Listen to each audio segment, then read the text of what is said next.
ইন্টারনেটের সম্প্রতি একটা দাবি বেশ ছড়িয়ে পড়েছে, যা ভারতের অর্থনীতি নিয়ে বড়সড় প্রশ্ন তুলে দিচ্ছে।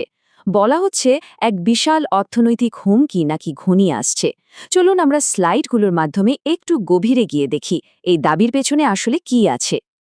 হ্যাঁ, ঠিকই দেখছেন, সংখ্যাটা ৫০০%। উৎস দাবি করছে ভারতের উপর ঠিক এই পরিমাণ শুল্ক চাপানো হতে পারে।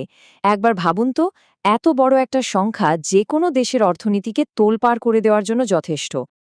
কিন্তু আসল প্রশ্নটা হলো, এই যে কথাটা বলা হচ্ছে, এটা কতটা সত্যি? এটা কি শুধুই একটা উড়ো খবর, নাকি এর পেছনে আসলেই কোনো শক্ত যুক্তি আছে? চলুন পরের স্লাইডগুলোতে আমরা সেই উত্তরটাই খোঁজার চেষ্টা করি। আচ্ছা, এ পুরো দাবির কেন্দ্রে কিন্তু একজনই আছেন, প্রাক্তন মার্কিন প্রেসিডেন্ট ডোনাল্ড ট্রাম্প। উৎস অনুযায়ী হুমকিটা নাকি তার তরফ থেকে এসেছে। ঠিক কি বলা হচ্ছে সেখানে, আসুন দেখা যাক। ব্যাপারটা শুধু ফাঁকা হুমকি নয়, বরং উৎসের দাবি অনুযায়ী এই বিশাল শুল্ক নাকি ১ সপ্তাহের মধ্যেই ছাপানো হতে পারে। স্বাভাবিকভাবে এমন একটা খবর শুনলে চিন্তা তো হবেই। এখন এই জায়গাতেই ব্যাপারটা আরও ইন্টারেস্টিং হয়ে উঠছে। দেখুন, উৎসটি তার দাবির পক্ষে একটা উদাহরণ টেনে আনছে। সেটা হলো ভেনেজুয়েলার ঘটনা। তাদের যুক্তিটা হলো, অতীতে আমেরিকা যখন ভেনেজুয়েলার বিরুদ্ধে কড়া ব্যবস্থা নিয়েছিল, তখন আন্তর্জাতিক মহল কিন্তু অনেকটাই চুপ ছিল। আর সেটাই নাকি প্রমাণ করে যে ভারতের ক্ষেত্রেও এমনটা হতেই পারে। তো এত বড় একটা দাবি যখন করা হচ্ছে, তখন স্বাভাবিকভাবেই মনে প্রশ্ন আসে, এর ভিত্তিটা কি? মানে কোন তথ্যের উপর ভিত্তি করে উৎস এই কথাগুলো বলছে? চলুন সেটাই এবার দেখে নেওয়া যাক। দেখুন, প্রথম প্রমাণ হিসেবে একটা টুইট দেখানো হচ্ছে। বলা হচ্ছে একজন মার্কিন সেনেটর নাকি জানিয়েছেন যে যে দেশগুলো রাশিয়া থেকে তেল কিনছে তাদের উপর ৫০০% শুল্ক চাপানোর একটা বিলে ট্রাম্পের সমর্থন আছে। আর সেটাও নাকি খুব তাড়াতাড়ি, মানে হয়তো পরের সপ্তাহেই কার্যকর হয়ে যেতে পারে। এরপরে উৎস দ্বিতীয় প্রমাণটা তুলে ধরেছে। এখানে ডোনাল্ড ট্রাম্পের একটা কথিত মন্তব্যকে কোট করা হয়েছে, যেখানে তিনি বোঝাতে চেয়েছেন যে ভারতের প্রধানমন্ত্রী নাকি তার সঙ্গে দেখা করার জন্য খুব বিনীতভাবে অনুমতি চান। উৎসটার মতে এই ধরনের কথা ভারতের প্রতি একটা আগ্রাসী মনোভাবের দিকেই ইঙ্গিত করে। তো এই গেল দাবির ভিত্তি, কিন্তু এর প্রভাব কি হতে পারে?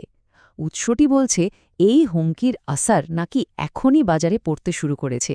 কিভাবে? চলুন দেখি। উৎসটির কথা অনুযায়ী এই খবরের সরাসরি প্রভাব পড়েছে শেয়ার বাজারে।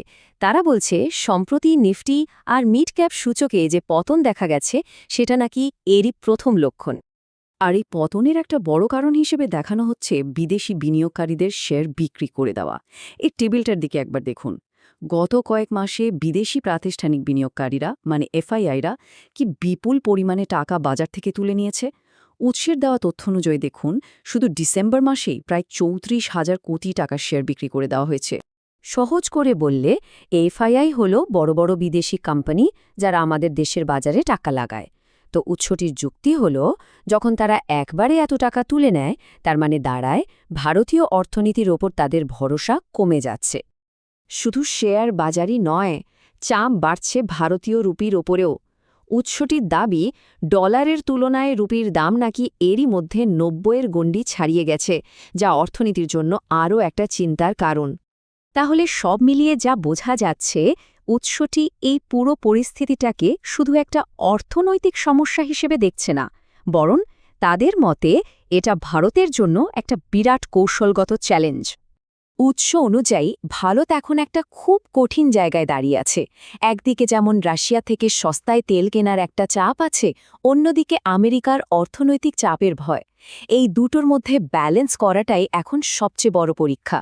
শেষ পর্যন্ত উৎসটির মূল বক্তব্যটা এটাই, ব্যাপারটা শুধু একটা শুল্কের নয়, এটা ভারতের দীর্ঘমেয়াদী কূটনীতির জন্য একরকম অগ্নিপরীক্ষা।